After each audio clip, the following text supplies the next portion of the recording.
Ready, set, go. David hid in the field, and when the new moon feast came, the king sat down to eat. He sat in the customary place by the wall, opposite Jonathan, and then Abner sat next to Saul, but David's place was empty. Jonathan answered, David earnestly asked me for permission to go to Bethlehem. He said, let me go because our family is observing a sacrifice in the town, and my brother has ordered me to be there. If I found favor in your eyes, let me go away to see my brothers. That is why he has not come to the king's table. Ready, set, go.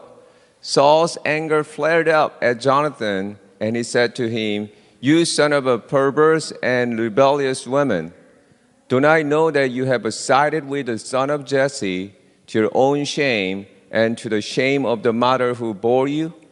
As long as the son of Jesse lives on the earth, neither you nor your kingdom will be established. Now send someone to bring him to me, for he must die. Ready, set, go.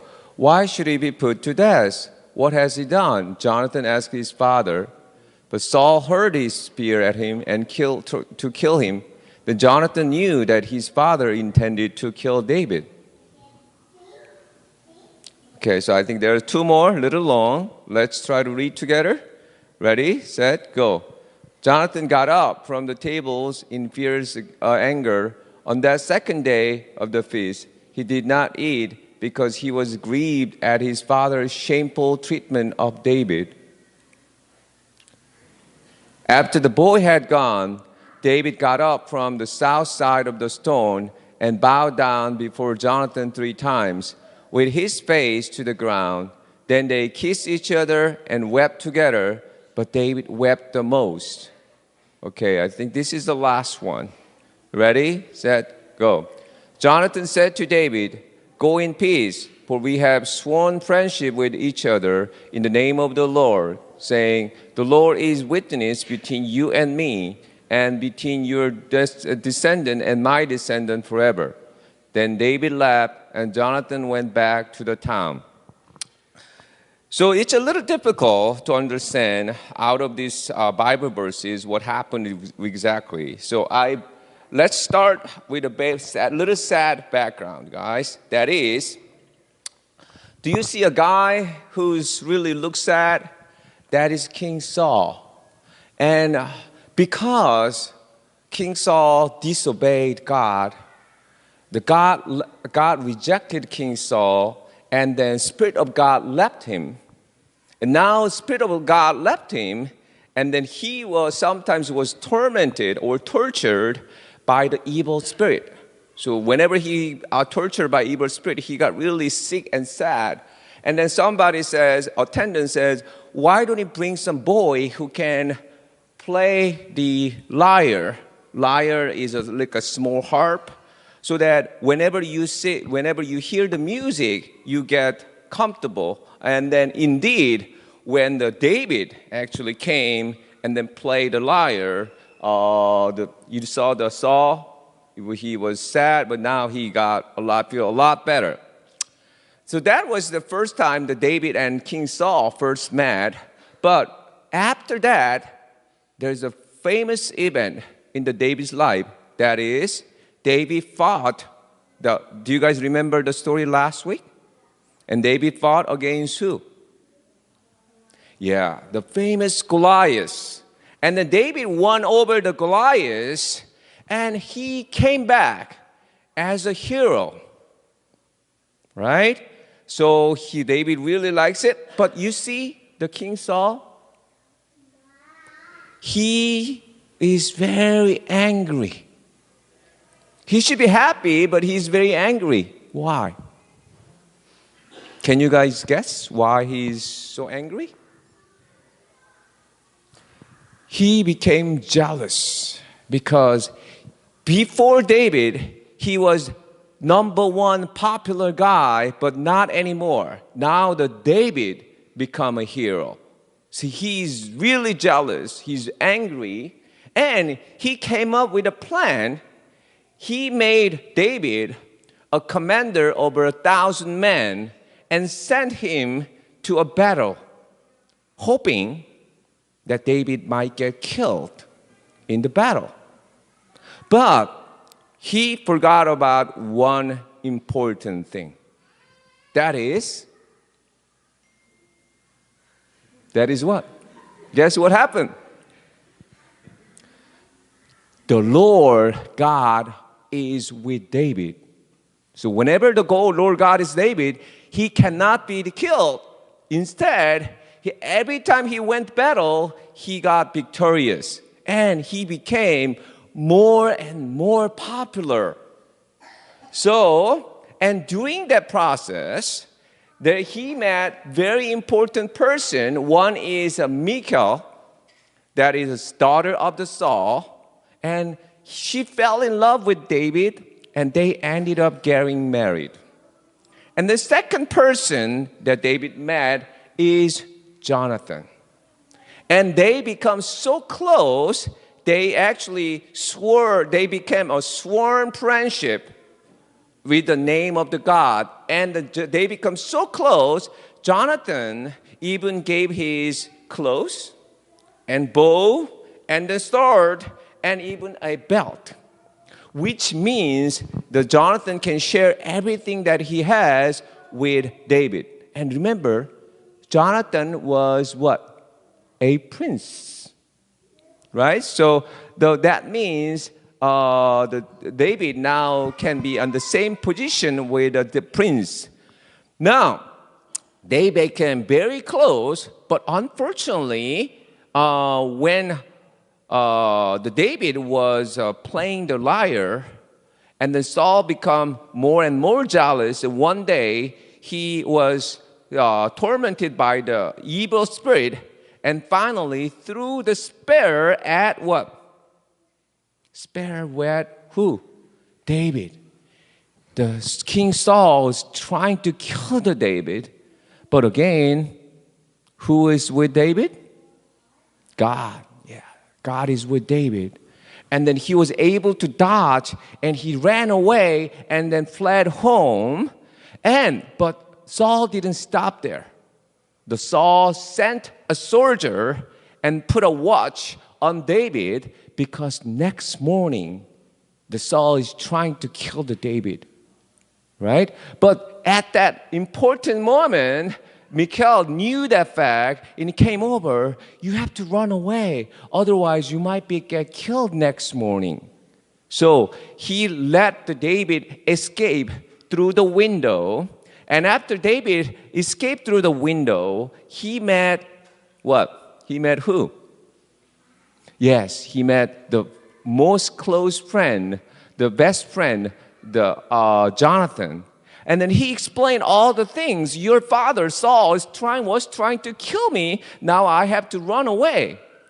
But Jonathan couldn't believe what happened. And Jonathan says, there must be some misunderstanding. So please wait here. I'm going to go and tell my father that, there's the misunderstanding. Misunderstanding be gone. You should be fine. So the next day was actually, in fact, it's called the New Moon Feast. At the New Moon Feast, there's a tradition that all the officials and king come together and have a dinner together because it's a feast. And then, but there is one problem, that is, David's seat is empty. Okay? So, but that day, nobody said anything. They moved on. But the next day, finally, again, David's seat is empty because David is hiding in the field. And finally, King Saul asked, where is David? Isn't David to be here? Because this is feast, all the officials should come. And that time, Jonathan came over and says, David asked me to go to his hometown, Bethlehem, to make a sacrifice, so I let him go. So he was making an excuse. At that time, guess what happened? King Saul got so angry. You cited King David. You cited David instead of me. I thought you were my side, but now you are siding David. He's so angry. And he says, as long as David lives, you cannot become a king. So why don't you send David over so that I can kill him? But remember, Jonathan and David is really close friend, and Jonathan really want to make an excuse. So Jonathan says, why David should be killed? And at that moment, King Saul really got angry and threw what? Spear at his son, Jonathan. And then Jonathan realized, it is not misunderstanding. And the fact that David said that King Saul is trying to kill the David because he was so jealous, that is the truth. So he finally meet David, and because they were so sworn friends in the name of the God, they hug each other, they kiss, and most importantly, what they do, they wept. Why? They are so close, but they have to depart because King Saul is trying to kill the David. Okay? So they said bye and they are on their own. Even though they are so close friends, now they cannot be together. Okay? That's the story of the day. But let's talk about what you guys can learn out of the story. Anybody have anything that you learned today from story? Don't be shy. No? Nothing? Really nothing came up? It's just one of the story that you didn't know, that you learned. Good to know. But let me just take one take. That is a friendship. So now, if you just think about the friendship, they are really close, but I want you to think about their situation. And I think the phrase that the King Saul said very well about their situation, as long as David lives, Jonathan cannot become king. What does it tell you? They are competing to become a king. So remember, sometimes if you become have you heard about the rival? Right? You're competing for the same position. For example, if I become a king, you cannot become a king. If he becomes king, I cannot become a king. They are competing each other, but often you guys have that similar situation. You are competing for piano competition, violin competition. You're playing for a basketball together. And if he's too good in piano competition, I cannot be a winner. I know that you guys are so nice, boys and girls, so you don't get jealous. But if you become bigger, and then you want to become a winner of something, you want to win the competition, sometimes you become so jealous. So that you used to be a best friend, but not anymore. Okay? And whenever you be in the situation, I want you to think about Jonathan and David, because they were able to overcome that difficult situation with the name of what? With the name of God, Lord God. Because they are sworn friendship. They have that important. Sometimes it's a natural feeling that we have become jealous, but whenever that God is sort of reconciling that between your situation, I think you guys can be a very good friends each other. Okay? Thank you, everyone. 42절 한 번만 더 읽을까요? 20장 42절 시작. 그러자 요나단이 다윗에게 말하였다. 잘 가게 우리가 서로 주님의 이름을 걸고 맹세한 것은 잊지 않도록 하세. 주님께서 나와 자네 사이에서뿐만 아니라 나의 자손과 자네의 자손 사이에서도 길이길이 그 증인이 되실 걸세. 다윗은 일어나 길을 떠났고 요나단은 성 안으로 들어갔다. 아멘. 다윗과 요나단의 그 이야기, 이 우정에 대한 이야기는 사무엘상 사실 18장부터 시작합니다. 18장 1절에 보면 이런 말씀이 있는데 요나단은 다윗에게 마음이 끌려 마치 제 목숨을 아끼듯 다윗을 아끼는 마음이 생겼다라는 거죠. 자기 목숨을 아끼듯이 다윗의 목숨을 아껴줬다. 혹시 여러분 이런 친구 있나요? 여러분에게 그동안 살아오면서 이 정도의 친구가 있었다. 있으신 분 손 들어보면 안 되나요?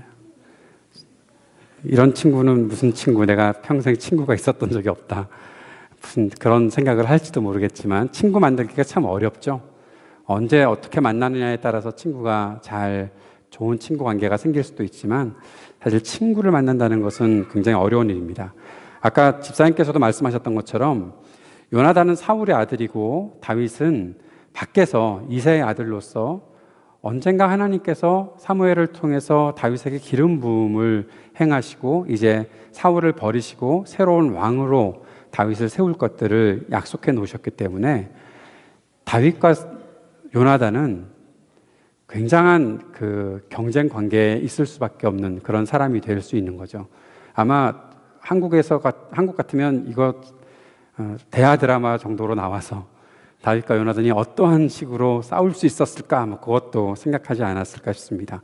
다윗을 경쟁자로 대할 수 있는 가능성이 컸던 거죠. 거기다가 다윗은 지금 골리앗을 죽인 영웅이 되었고 또 블레셋과의 전쟁에서 계속해서 승리하고 백성들이 다 다윗에게 넘어가게 될 때 요나단의 마음에서 내가 사울의 아들인데 내가 앞으로 왕이 될 텐데 지금 더 이렇게 인기가 있고 사람들이 칭송하고 있는 다윗과 내가 과연 친하게 지내는 것이 과연 어떤 의미가 있을까, 그런 생각하지 않았을까 싶습니다. 모든 면에서 요나단과 다윗이 경쟁 관계라고 여겼을 텐데 그럼에도 불구하고 요나단은 다윗을 자기 목숨만큼 아끼고 사랑했다는 거죠. 첫눈에 반했을까요?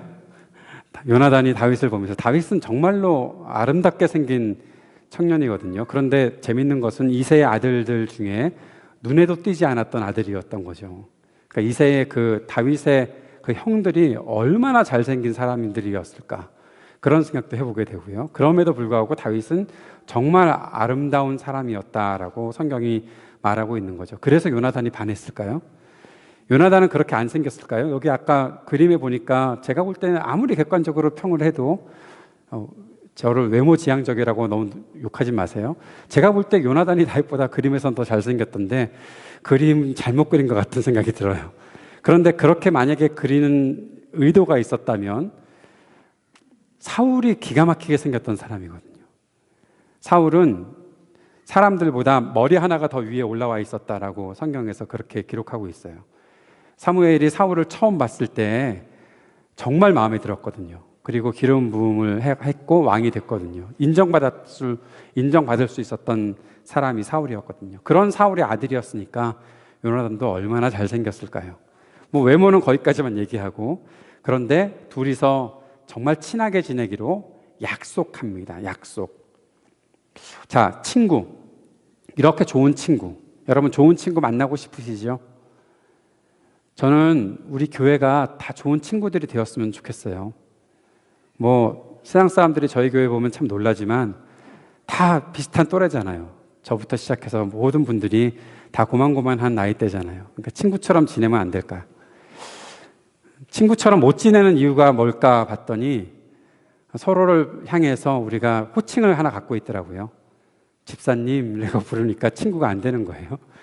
집사님이라고 안 부르면 친구가 될 것 같은데 그렇게 부르는 거 다 폐지해 버릴까 하는 그런 생각들도 있기도 합니다. 호칭은 부르지 말자. 그냥 교회에서 직분 행할 때만 그 뒤에다가 이름을 그 집사라고만 붙이고 살자. 그럼 여러분 중에 또 누군가는 그렇게 물어보시겠죠? 목사님도 그러면 호칭 빼실래요? 예, 떼죠. 뭐 떼라고 그러면 떼겠습니다. 설교할 때만 목사고 설교 안 할 때는 그냥 형으로, 오빠로 지내면 어떨까? 그러면 좋은 친구가 되지 않을까? 공동회의를 열어야 되나? 이거 통과시키려면. 좋은 친구들이 되었으면 좋겠어요. 교회 와서 좋은 친구들이 되었으면 좋겠어요. 그냥 같이 잘 지낼 수 있는 친구들. 그런 친구 세상에서 만나기 어렵거든요. 직장 동료끼리 친구 되는 경우 봤습니까? 거의 안 되거든요. 다 경쟁 관계거든요. 그런데 한 가지만 생각해 봅시다. 우리는 좋은 친구를 만나려는 마음은 누구에게나 있는데, 그럼 내가 좋은 친구가 누군가에게 되어줄 수 있는가? 그 준비가 먼저 되어 있는가? 한번 생각해 보았으면 좋겠어요. 여러분, 좋은 친구 만나려면 먼저 좋은 친구가 될 수 있어야 합니다. 그렇게 약속해 볼까요? 옆에 분들에게. 우리 어린이들도 서로 친구, 너 나랑 친구냐? 뭐 물어보면서 한번 친구 맞아요? 조율이 옆에 하은이하고 친구 맞아요? 예, 맞대요. 예, 친구 맞다고 하네. 윤우는 하은이하고 친구 맞아? 예, 얘들 다 좋은 친구들 같은데 이 좋은 친구의 관계가 우리 모두에게 있었으면 좋겠고, 그러려면 우리들이 서로에게 좋은 친구가 되었으면 좋겠습니다. 한 가지만 더 말하겠습니다. 어떻게 하면 좋은 친구가 될 수 있을까? 다윗과 요나단이 가지고 있었던 친구 관계에 가장 중심된 건 뭘까? 저는 그것을 언약이라고 생각합니다. 언약이라는 것이 뭔가 하면, 언약은 내가 어떤 이익을 얻을까를 조건으로 맺는 것이 아니라 사랑과 희생의 약속입니다. 계약서를 쓰죠. 계약서는 내가 손해볼 거 있는가? 내가 이익을 볼 수 있는가? 그것을 확실하게 해놓고서 계약서를 쓰는 것을 계약이라고 하지만, 성경에서 말하는 언약이라는 것은 내가 너를 사랑할게, 내가 널 위해 희생할게, 거기에 나에게 어떠한 이익의 조건은 아무것도 없어 라고 말하는 거예요. 다윗과 요나단은 그런 언약을 맺었던 친구였다는 거죠. C.S. 루이스는 이 부분에 대해서 말을 하면서 이런 말을 합니다. 우정이란 하나님께서 각 사람에게 사랑의 온갖 형태가 지닌 아름다움을 나타내시기 위해서 사용하는 사랑의 형식이다라고 말하고 있습니다. 하나님 안에서 우리가 언약 관계의 친구가 된다는 것은 하나님께서 나에게 베풀어 주시는 그 놀라운 사랑을 드러내시기 위해서 사람들에게 그 사랑이 무엇인지, 진짜 하나님의 사랑이 무엇인지를 알게 하시려고 나타내 주신 것이 바로 우정이고, 그 우정을 통해 우리가 서로 언약을 맺고 살아갈 수 있다는 거죠. 유진 피터스는 여기에 한마디를 덧붙이는데, 다윗과 요나단의 우정은 친구가 자기로 인해서 세워지도록 그를 자유케 해주는 사랑이다라고 말하고 있어요. 친구가 자기로 인해서, 나로 인해서 세워지도록, 그를 인정해주고 그를 세우도록 그를 자유하게 해주는 것이 바로 다윗과 요나단의 우정이고 언약이었다라고 말해주고 있는 겁니다. 요나단이 다윗을 자유하게 보내주죠. 아까 나왔던 장면에서 마지막은 다윗이 떠나가는 거죠. 둘이서 얼마나 친하게 지내느냐, 둘이서 얼마나 가까이서 생활하느냐, 둘이서 어떠한 조건들을 가지고 있느냐가 중요한 것이 아니라 그를 세워주기 위해 그에게 자유를 주는 것, 그것이 바로 친구 관계에 맺는 언약이고 우정이다라는 겁니다. 오늘 우리 안에 그런 우정들을 찾아볼 수 있었으면 좋겠어요. 내가 누군가를 세워주기 위해서 그를 자유롭게 해주고 나 자신도 그를 세워주는 일에 자유로웠으면 좋겠어요. 어떠한 조건 제시하는 것이 아니라. 그럼 우리 안에서 그렇게 누릴 수 있었던 우정을 우리가 누구로부터 가장 진하게, 정말 진실된 그런 우정을 받을 수 있었는가? 바로 그것은 우리 예수님이시죠. 예수님은요, 요한복음 15장에서 우리를 친구로 만드시겠다, 내가 너를 친구라고 부르겠다라고 말씀하십니다. 여러분의 가장 좋은 친구가 바로 예수님이십니다. 예수님은 나의 가장 좋은 친구가 되십니다. 나를 자유하게 해주시고 나를 세워주시는 분이 바로 나의 친구이신 예수님이라는 것이죠. 예수님 같은 사람이 우리가 예수님 같은 사람이 된다면 예수님처럼 사람들에게 이런 언약과 우정을 나눌 수 있는 친구들이 분명히 될 수 있을 것이다. 저는 믿습니다. 우리 교회에 이런 친구들이 많아졌으면 좋겠습니다. 우리 어린이들뿐만 아니라 우리 청년들, 우리 모든 가족들이 좋은 친구로 지냅시다. 예. 이름 부르며 친구로 지냅시다. 형님 아우하며 친구로 지냅시다. 그렇게 좋은 친구들, 서로를 세워주기에 아깝지 않은 헌신을 하고 서로를 세워주기에 정말 마음 깊은 곳에서 우러나는 사랑을 가지고서 목숨처럼 아껴주는 그런 친구들이 되었으면 좋겠습니다. 그런 친구 관계를 만들어갈 수 있는 우리 공동체 되기 원하고 그리스도 안에서 언약을 맺고 우정을 빛나게 하는 스스로를 헌신하고 서로에게 자유를 누리게 하는 언약의 공동체 우리 모두가 함께 만들어갈 수 있게 되기를 바랍니다. 같이 기도하겠습니다. 하나님 아버지, 오늘 우리에게 베풀어 주신 은혜와 사랑들을 기억하고 서로에게 하나님의 은혜를 받은 사람들로 좋은 친구들 되는 우리 모두가 될 수 있도록 인도하여 주옵소서. 감사드리며 예수님 이름으로 기도합니다. 아멘.